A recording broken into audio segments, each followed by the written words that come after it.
Sir வணக்கம். ஒரு property ஒன்று போட்டிருக்கேன் பாருங்கள் சார். 4.5 ஏக்கர் புஞ்சை நிலம். இந்த ப்ராப்பர்ட்டிக்கு ஒரு கிணறு இபி சர்வீஸ் வந்துடும் சார். இந்த ப்ராப்பர்ட்டி ரோடு ஃப்ரண்டேஜ் பார்த்திங்கன்னா 600 அடி நல்ல ரோடு ஃப்ரண்டேஜ். இந்த மண்ணுடைய சாயில் பார்த்திங்கன்னா ரெட் சாயில் மணல் வந்துடும்.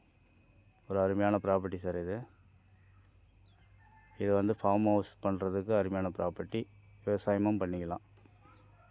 நல்ல ஒரு ஃப்ரண்டேஜ் உள்ள ஏரியா சார் இது. இந்த ப்ராப்பர்ட்டி எங்கே இருக்குதுன்னு பார்த்தீங்கன்னா, நம்ம பவஞ்சூர் லிமிட்லேருந்து கரெக்டாக ஒரு 4 கிலோமீட்டர் டிஸ்டன்ஸில் இருக்குது சார் இந்த ப்ராப்பர்ட்டி. இந்த ப்ராப்பர்ட்டிக்கு செல்லர் சொல்கிற ப்ரைஸ் பார்த்திங்கன்னா 55 லட்சம் சொல்கிறாங்க ஏக்கரு. ஃபிக்ஸட் ப்ரைஸ் கிடையாது, நெகோஷியபிள் உண்டு, பேசிக்கலாம். இந்த ப்ராப்பர்ட்டி யாருக்காவது தேவைன்னா ஸ்க்ரீனில் இருக்கிற நம்பரை கான்டாக்ட் பண்ணுங்கள் சார். இது போன்ற லோ பட்ஜெட் ப்ராப்பர்ட்டிக்கு நம்ம சேனலை ஃபாலோ பண்ணுங்கள். நன்றி, வணக்கம்.